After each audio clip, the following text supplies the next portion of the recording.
శుక్లాంబరధరం విష్ణుం శశివర్ణం చతుర్భుజం ప్రసన్నవదనం ధ్యాయేత్ సర్వవిఘ్నోపశాంతయే. గురుర్బ్రహ్మా గురుర్విష్ణుః గురుర్దేవో మహేశ్వరః గురుఃసాక్షాత్ పరబ్రహ్మ తస్మై శ్రీ గురవే నమః. వ్యాసాయ విష్ణురూపాయ వ్యాసరూపాయ విష్ణవే నమో వై బ్రహ్మనిధయే వాసిష్ఠాయ నమో నమః. కూజాంతం రామ రామేతి మధురం మధురాక్షరం ఆరుహ్య కవితాశాఖం వందే వాల్మీకికోకిలం. ఆపదామపహర్తారం దాతారం సర్వసంపదాం లోకాభిరామం శ్రీరామం భూయో భూయో నమామ్యహం. గోష్పతీకృతవారసిం మసకీకృతరాక్షసం రామాయణ మహామాలరత్నం వందే అనిలాత్మజం. అంజనానందనం వీరం జానకీశోకనాశనం కపీసమక్షహంతరం వందే లంకాభయంకరం. ఉల్లంఘసిందో సలిలం సలీలం యశోకవహ్నిం జనకాత్మజాయాః ఆదాయ తేనైవ దదాహ లంకాం నమామి తం ప్రాంజలి ఆంజనేయం. ఆంజనేయమతిపాటలాననం కాంచనాద్రికమనీయ విగ్రహం పారిజాతతరుమూలవాసినం భావయామి పవమాననందనం. ఎత్ర ఎత్ర రఘునాథకీర్తనం తత్ర తత్ర కృతమస్తకాంజలిం బాష్పవారి పరిపూర్ణలోచనం మారుతిం నమత రాక్షసాంతకం మనోజవం మారుతతుల్యవేగం జితేంద్రియం బుద్ధిమతం వరిష్టం వాతాత్మజం వానరాయుధముఖ్యం శ్రీరామదూతం శిరసా నమామి. శ్రీ వాల్మీకి సంపూర్ణ రామాయణం బాలకాండం.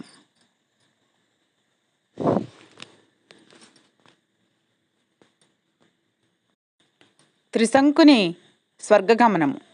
విశ్వామిత్రుడు తన తపోబలముచే వశిష్ఠుని అతని పుత్రులను మరణించినట్లు తెలుసుకుని ఋషులందరి మధ్యలో ఇట్లు మాట్లాడాడు.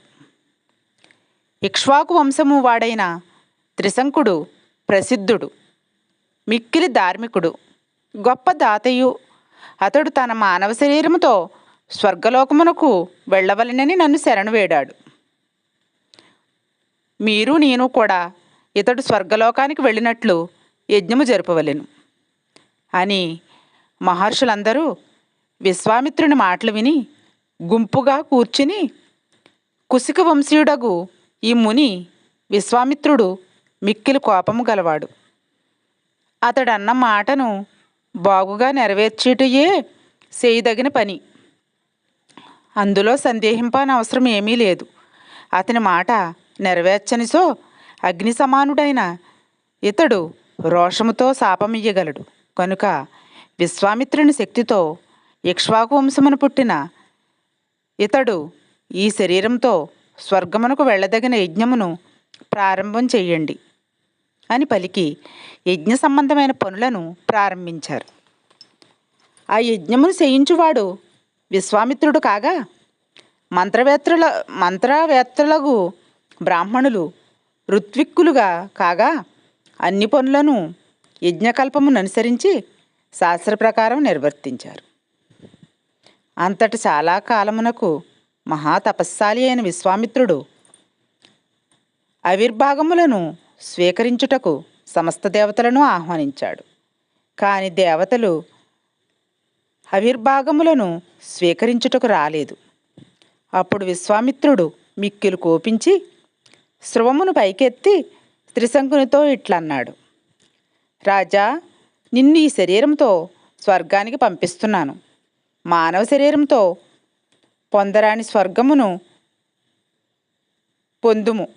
నేను సంపాదించిన తపస్సు యొక్క ఫలముచే నీవు ఈ శరీరముతో స్వర్గమునకు వెళ్ళుము అని పలకగానే రాజు తన శరీరముతో మునులందరూ చూచుచుండగా స్వర్గమునకు వెళ్ళాడు.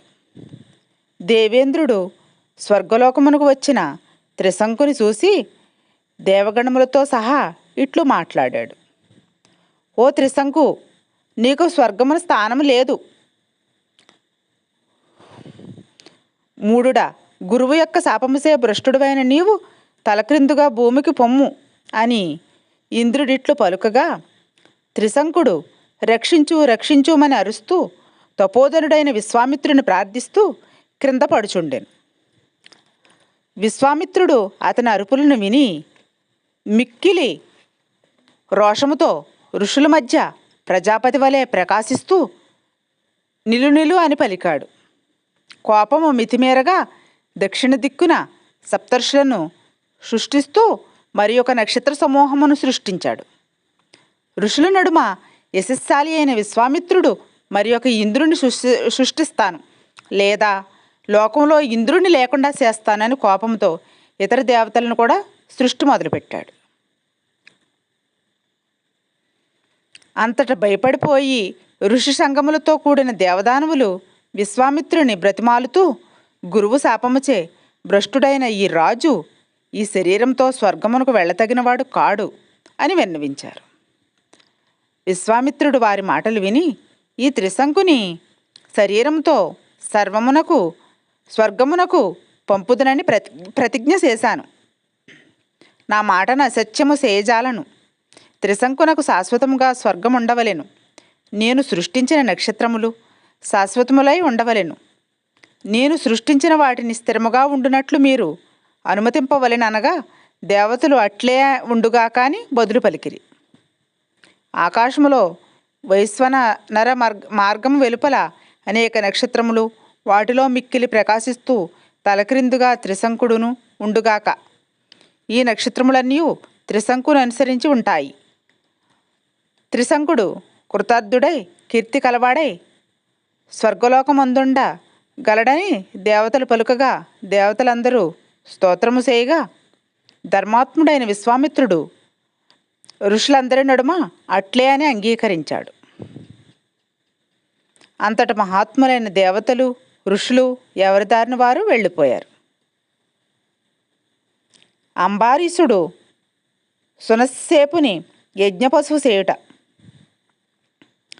మహా తేజస్వి అయిన విశ్వామిత్రుడు యజ్ఞమునకు వచ్చిన ఋషులు వెళ్ళుచుండగా రామా వనమందలి వారిని చూసి దక్షిణ దిక్కున విఘ్నము సంభవించినది.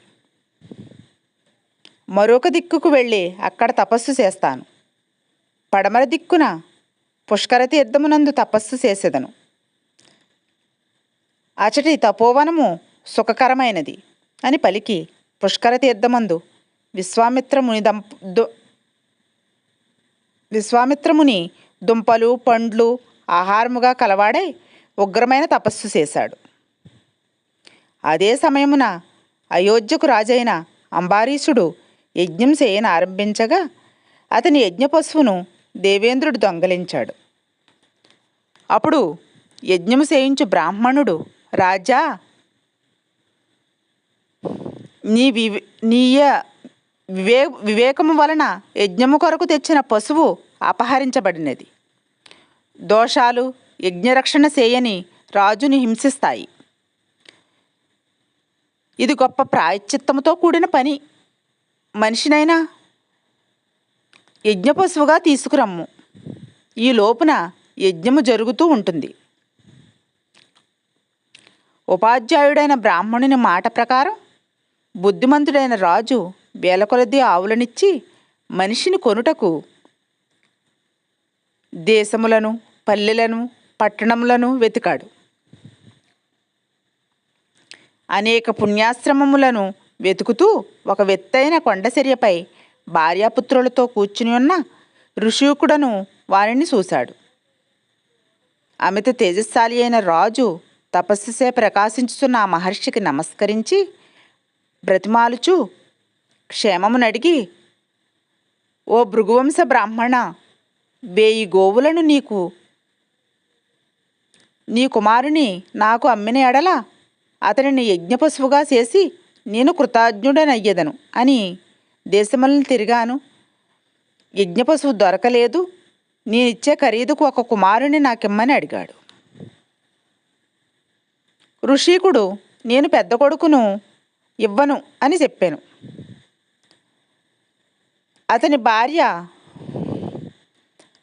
ఆ మాట విని నా భర్త పెద్ద కుమారుని అమ్మనన్నాడు. అట్లే చివరివాడిన అయిన చిన్న కుమారుడిని నేను ఇవ్వను. సాధారణముగా రాజా తండ్రులు పెద్ద కుమారులను ప్రేమిస్తారు, తల్లులు చివరి కుమారుణ్ణి ప్రేమిస్తారు. కనుక నేను చివరివాణి అమ్ముటకు ఇష్టపడటలేదు.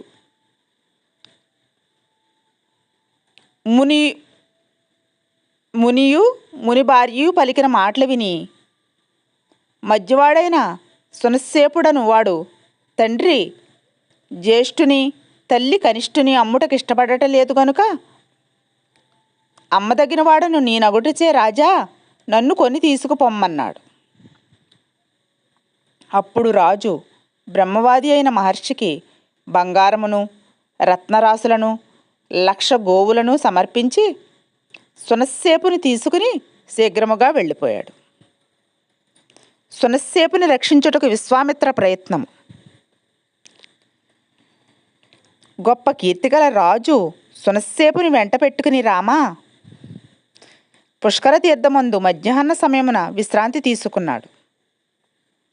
అతడు విశ్రాంతి తీసుకొనుచుండగా సునస్సేపుడు అక్కడే తపస్సు చేస్తున్న విశ్వామిత్రుని చూశాడు. విశ్వామిత్రుడు సునస్సేపునకు మేనమామ.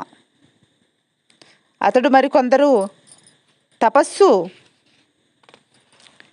చేయు ఋషులతో కూడా నున్నాడు. సునస్సేపుడు మేనమామను చూడగానే మిక్కిలి దుఃఖపడుచు శ్రమచే దప్పిక చేతను బాధపడుచున్నవాడై విశ్వామిత్రుని ఒడిలో పడ్డాడు. మరియు ఈ విధముగా చెప్పాడు: నాకు తల్లి లేదు, తండ్రి లేడు, ఇక జ్ఞాతులు బంధువుల విషయము చెప్పనేలా? ఓ మునిశ్రేష్ఠుడా, నీవు ధర్మబుద్ధితో నన్ను రక్షించవలెను. నీవు అందరినీ రక్షించే రాజువు. నన్ను తీసుకువెళ్ళుచున్న రాజు యొక్క పని పూర్తి కావలెను. నేను ఏ కష్టమూ లేకుండా దీర్ఘాయుస్సు కలవాడును కావలెను. నేను శ్రేష్టమైన తపస్సు చేసి స్వర్గమును పొందుతాను. నీవు శుభమైన మనస్సుతో దిక్కులేని నాకు రక్షకుడువు కమ్ము. ఓ ధర్మాత్మా, నీవు నన్ను తండ్రి పుత్రుని వలె పాపము నుండి రక్షించమని కోరుతున్నాను. మహాతపస్వి అయిన విశ్వామిత్రుడు అతని మాటలు విని అనేక విధములుగా ఓరడించి తన కుమారులతో ఇలా పలికాడు: శుభములను కోరు తండ్రులు పరలోకములో క్షేమము కొరకు పుత్రులను కంటారు. ఇప్పుడట్టి సమయం వచ్చింది. బాలుడైన ఈ మునికుమారుడు నన్ను రక్షించమని కోరుతున్నాడు. కుమారులారా, మీరు ప్రాణములను త్యాగం చేసి ఇతని ఇష్టమును నెరవేర్చండి. మీరందరూ పుణ్యవంతులు, ధర్మపరాయణులును. మహారాజునకు యజ్ఞపశువులై అగ్నిదేవునకు ప్రియము చేకూర్చండి. ఇట్లు చేసినచో సునస్సేపుడు రక్షింపబడతాడు. యజ్ఞ విఘ్నము తొలగిపోవును. దేవతలు తృప్తి పొందుతారు. నా మాట నెరవేరినది అగును అని చెప్పాడు. మధుసంధుడు మొదలగు విశ్వామిత్రుని పుత్రులు తండ్రి మాటలు విని అభిమానముతో విలాసముగా, మహాత్మా, ఇతరుల కుమారుని కాపాడుటకు నీ పుత్రులను చంపుకుంటావటయ్యా? కుక్క మాంసము వలె ఇది విడువదగిన పనిగా తోచుచున్నది అని పలికారు. అంతట మునిపుంగవుడు వారి మాటలు విని కోపముతో ఎర్రబడిన నేత్రములు కలవాడై, మీరు ధర్మవిరుద్ధములైన మాటలు నిర్భయముగా పలుకుతున్నారు. నా మాట వినక భయంకరము గగురుపాటు కలిగించినట్టి మాట పలికితిరి. మీరందరూ వశిష్ఠుని కుమారుల వలె కుక్క మాంసమును తినుచు చాండాల జన్మలనెత్తి 1000 సంవత్సరములు గడుపుదురని పలికి దీనుడైన సునస్సేపుని రక్షించుటకై అతనికిట్లు బోధించాడు. పవిత్రములైన పాశములచే కట్టబడి ఎర్రని పూలదండలు ధరించి ఎర్రని మైపోత పూసుకుని విష్ణుదేవతకమైన యోపస్తంభం వద్ద నేను చెప్పబోయే 2 మంత్రాలను గానము చేయుము. అంబారీసుని యజ్ఞము పూర్తియగును, నీవును జీవింపగలవు అని సునస్సేపుడు ఆ 2 మంత్రాలను స్వీకరించి స్థిమితపడిన మనస్సుతో రాజశ్రేష్ఠుడైన అంబారీసునితో, రాజా, మనము త్వరగా వెళ్ళుదము, నీవు యజ్ఞదీక్షను గ్రహించుము అని పలికాడు.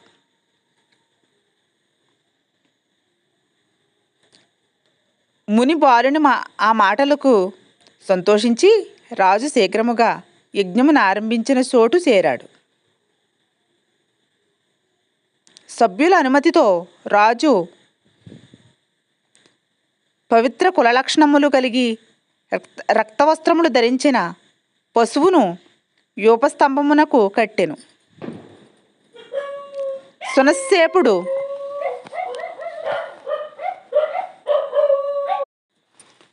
సునశ్శేపుడు ఆ 2 మంత్రములతో దేవతలను స్తోత్రం చేశాడు.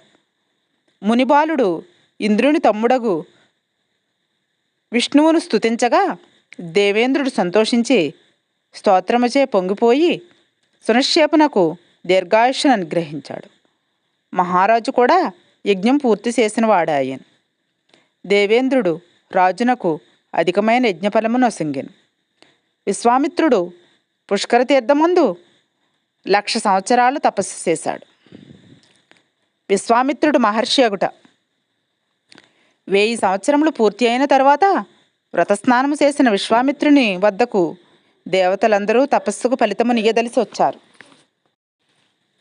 మిక్కిలి తేజస్శాలి అయిన బ్రహ్మదేవుడు నీవు చేసిన తపస్సు వలన ఋషివయ్యావనియు నీకు శుభమొగ్గాక అనియు పలికినాడు. పిమ్మట తన లోకమునకు వెళ్ళాడు.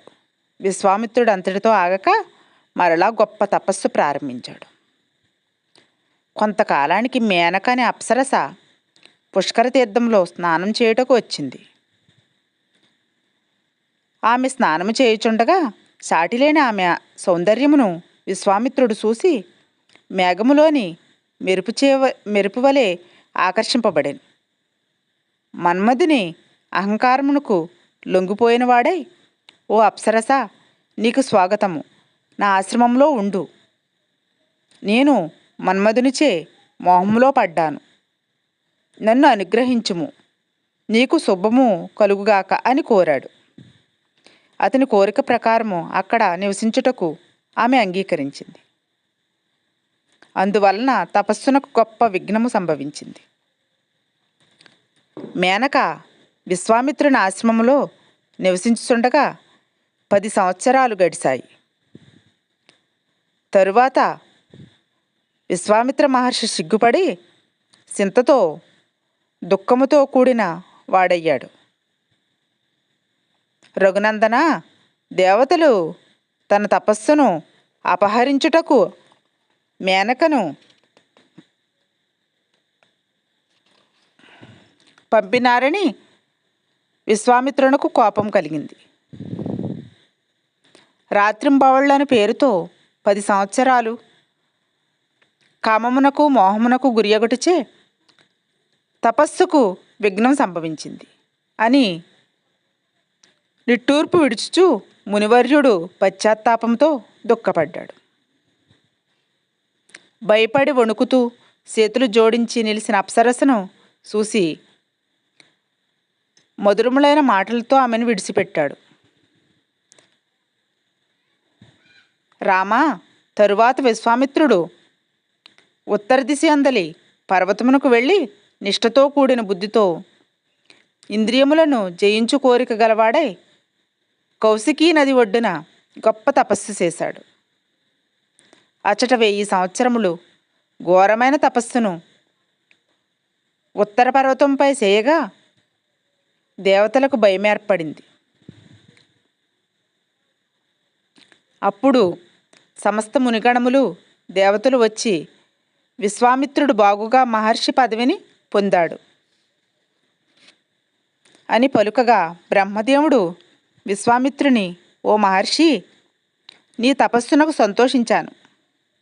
భయంకరమైన తపస్సు చేశావు అని మధురంగా పలికాడు.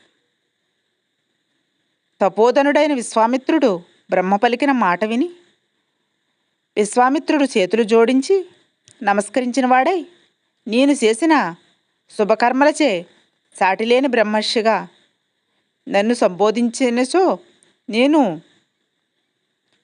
ఇంద్రియ నిగ్రహము కలవాడు నగుదునని పలుకగా, బ్రహ్మ, ఇంకనూ నీవు ఇంద్రియములను జయించిన వాడువు కాలేదు. మునివర్య, ప్రయత్నం చేయమని పలికి వెళ్ళాను.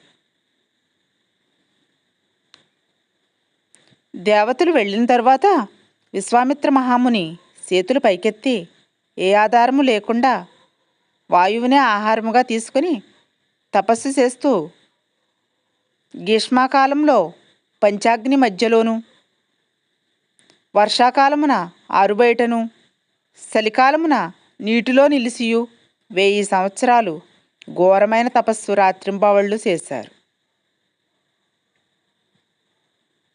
ఇట్లా విశ్వామిత్రుడు తపస్సు చేయుచుండగా దేవతలకు, ఇంద్రునకు కూడా గొప్ప సంతోషం సంభవించాను. అంతటి దేవతలతో మరుద్గణములతో కూడిన విశ్వామిత్రునకు కీడు చేయు మాటను అప్సరస అయిన రంభకు చెప్పాడు. విశ్వామిత్రుడు రంభను శపించుట. ఓ రంభ, విశ్వామిత్రునికి కామమోహములతో కూడిన ఆకర్షణ కలిగించాలి. ఇది దేవతలందరకు సంబంధించిన పని అని దేవేంద్రుడు పలుకగా, సిగ్గుతో చేతులు జోడించి రంభ సహస్రాక్షునితో, దేవరాజా, ఈ విశ్వామిత్ర మహర్షి మహాభయంకరుడు. నాపై తీవ్రమైన క్రోధమును గుమ్మరించగలడు. ఇందులో సందేహం లేదు. కనుక నేను భయపడుచున్నాను. అనుగ్రహింపమని పలికింది. రామా, అంతట పురంధరుడు భయముతో వణుకుచున్నట్టియు నమస్కరించుచున్న రంభను, రంభా, భయపడకము, నీకు శుభమొగ్గాక, నా శాసనమును అనుసరించుము. వైశాఖ మాసమునందు అందమైన చెట్టుపై కూర్చుని కోకిల కూస్తుంది. అది మనస్సును ఆకర్షిస్తుంది. మన్మధునితో కూడా నేను నీ ప్రక్కనుంటాను. నీవు పరమ మోహనమైన రూపముతో అనేక విధముల తపస్శాలి అయిన విశ్వామిత్రునకు నీపై అనురాగము కలుగునట్లు ప్రవర్తించుము అని పలికాడు. ఆమె పురుహూతిని మాట విని అందమైన రూపంతో చిరునవ్వుతూ విశ్వామిత్రునికి మోహము కలుగజేయ ప్రయత్నించింది. అప్పుడే మధురమైన కోకిల కూత వినబడింది. విశ్వామిత్రుడు సంతోషించిన మనస్సుతో ఆమెను చూశాడు. అంతట కోకిల ధ్వని చేత, అసాధారణమైన గానము చేతను, రంభా దర్శనము చేత కూడా విశ్వామిత్రుని మనస్సునందు సందేహము కలిగింది.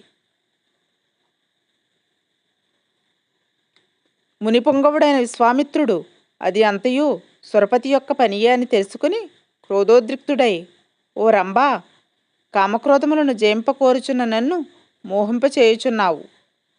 కనుక దుష్టురాలా, 10,000 సంవత్సరములు రాతిబండగా నుందువు గాక. తపోబలముతో కూడిన బ్రాహ్మణుడు నా క్రోధముచే దీనురాలవైన నిన్ను ఉద్ధరిస్తాడు అని పలికి మహా తేజస్వి అయిన విశ్వామిత్రుడు కోపమును దాని వలన కలిగిన సంతాపమును భరింపలేనివాడైనాడు. అతని శాపముచే రంభ వెంటనే శిల అయినది.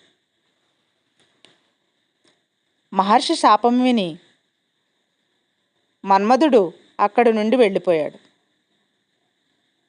మహాకోపము చేత విశ్వామిత్రుని తపస్సు తరిగిపోయింది. అప్పుడు తేజస్శాలి అయిన విశ్వామిత్రముని, శ్రీరామ, ఇంద్రియములను జయింపలేకపోయినందుకు శాంతి లేనివాడయ్యను. తపస్సు క్షీణించినందుకు మనసులో చింతించాడు. ఇకపై నేను కోపించను, మాట్లాడను. శ్వాస కూడా విడువను. ఇట్లు 100 సంవత్సరములుందును. ఇంద్రియములు జయించిన వాడై శరీరమును శుష్కింపచేస్తాను. తపస్సు చేత నాకు బ్రాహ్మణ ధర్మము ప్రాప్తించే వరకు ఇట్లుందును అని 1000 సంవత్సరముల దీక్షను అవలంబించాడు. ఈ విధముగా విశ్వామిత్ర మహర్షి అసాధారణమైన ప్రతిజ్ఞ చేశాడు.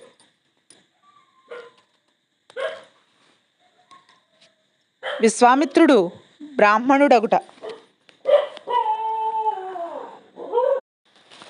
తరువాత ఉత్తర దిక్కును విడిసి రామా, విశ్వామిత్రముని తూర్పు దిక్కుకు వెళ్ళి ఘోరమైన తపస్సు చేశాడు.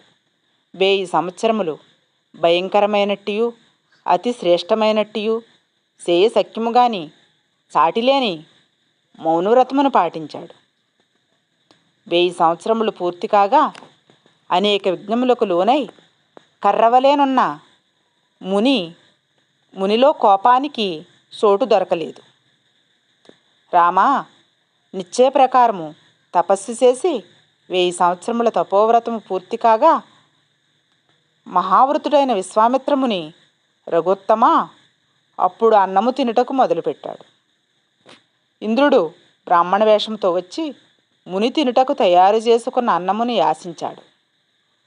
సిద్ధము చేసుకున్న అన్నమునంతను బ్రాహ్మణునికిచ్చివేసి తాను అన్నము తినకయే మౌనవ్రతమును అవలంబించి ఆ బ్రాహ్మణుని ఏమీ అనక మరలా విశ్వాసము కూడా విడువక 1000 సంవత్సరములు తపస్సు చేశాడు.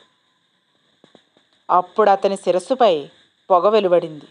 దానిచే 3 లోకములను భయపడి మిక్కిలి తపించిన దయ్యను.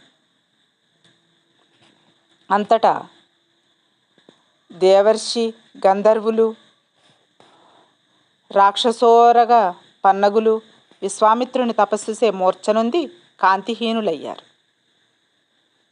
అందరూ వికలమైన మనస్సుతో బ్రహ్మదేవుని వద్దకు వెళ్ళి, మహాత్మా, అనేక కారణములచే ప్రయత్నించినప్పటికీ లోభమునకు కానీ క్రోధమునకు వశుడుగాక తపస్సుతో వృద్ధి పొందుతున్నాడు. అతనిలో పాపం ఏమాత్రమూ కనపడుటలేదు. ఇప్పుడు అతని కోరిక తీర్చని యెడల తన తపస్సుతో ముల్లోకాలను కాల్చివేస్తాడు. దిక్కులన్నీయు వ్యాకులములై ఏమీ కనపడుటలేదు. సముద్రాలు శోభిస్తున్నాయి, కొండలు శిథిలములవుతున్నాయి, భూమి కంపిస్తున్నది, గాలి స్వేచ్ఛగా వీచుటలేదు. 3 లోకాలను శోభించిన మనస్సుతో దిక్కుతోచని స్థితిలోనున్నాయి.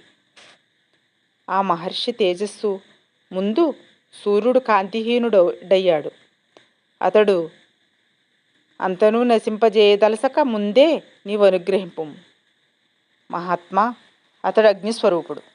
పూర్వము ప్రళయాగ్నిచే ముల్లోకములను తగులబెట్టినట్లు ఇప్పుడు కాలిపోగలవు. అతడు దేవరాజ్యము కోరితే ఇచ్చివేయుము అని మనవి చేశారు. అంతటా దేవగణములన్నీ బ్రహ్మదేవుని ముందుంచుకొని విశ్వామిత్రుని వద్దకు వెళ్ళి మధురంగా, ఓ మహర్షి,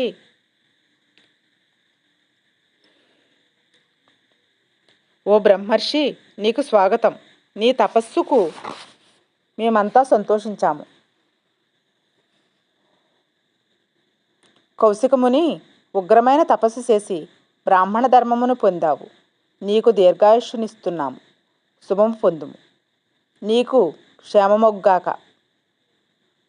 నీవిక తపస్సు సారించి సుఖంగా వెళ్ళవచ్చు అని పలికింది. బ్రహ్మ మాటను విని దేవతలందరికీ నమస్కరించి ముని సంతోషించుచు ఇలా పలికాడు. నాకు బ్రాహ్మణత్వము దీర్ఘాయుష్షు సిద్ధించినచో ఓంకార వష్టారములు వేదాలు నన్ను వరించవలెను. మరియు వేదవేత్తాలలో శ్రేష్ఠుడైనట్టియు బ్రహ్మపుత్రుడైన వశిష్ఠుడును మీ వలె నన్ను గూర్చి పలుకవలెను. ఇట్లయినచో నా గొప్ప కోరిక తీరినదగును. దేవత శ్రేష్ఠులారా, ఇక మీరు వెళ్ళవచ్చు అని తరువాత దేవతలు బ్రతిమాలగా మునిశ్రేష్ఠుడగు వశిష్ఠుడు విశ్వామిత్రునితో స్నేహము చేశాడు. మరియు నీవు బ్రహ్మర్షివైతివి, సందేహము లేదు, నీకు సమస్తము సమకూరును అని పలికాడు. దేవతలు కూడా అట్లే పలికి వెళ్ళిపోయారు. ధర్మాత్ముడైన విశ్వామిత్రుడు బ్రాహ్మణత్వమును పొంది తపస్సాలియకు వశిష్ఠుని పూజించాడు. ఇట్లు తన కోరిక సిద్ధించగా తపస్సు చేసుకొనుచు భూమండలమంతయు సంచరించాడు. మహాత్ముడైన విశ్వామిత్రుడు రామా ఈ విధముగా బ్రహ్మర్షి పదవిని పొందాడు. రామా ఇతడు మునులలో శ్రేష్ఠుడు, ఇతడు మూర్తీభవించిన తపస్సు, ఇతడు నిత్యము ధర్మమందాసక్తి కలవాడు,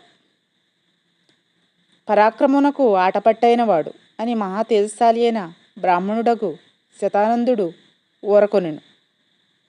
రాజు చేతులు జోడించి, మహాత్మా నేను ధన్యుడను అనుగ్రహింపబడితిని, నా యజ్ఞమును చూడవచ్చితివి, ఇది ఎంతేని నా అదృష్టము. మీ దర్శనముచే నేను పవిత్రుడనైతిని. నీ చరిత్ర ఇంకనూ వినవలనే ఉన్నది. అయినను సూర్యాస్తమయము కావచ్చినది. రేపు ప్రొద్దున మరలా తమ దర్శనము చేయగలను. నీకు స్వాగతము, నాకు అనుజ్ఞిమ్ము అని పలుకగా మహర్షి జనకుని విడిసిపుచ్చెను.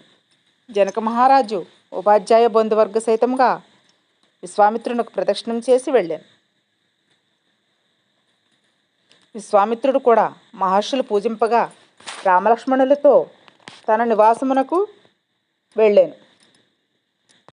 మళ్ళీ బాలకాండము తరువాయి భాగంతో రేపు కలుద్దాం. మంగళం కోసలేంద్రాయ మహనీయ గుణాబ్దయే చక్రవర్తి తనూజాయ సార్వభౌమాయ మంగళం. సర్వం శ్రీ ఉమామహేశ్వర పరబ్రహ్మార్పణమస్తు. స్వస్తి.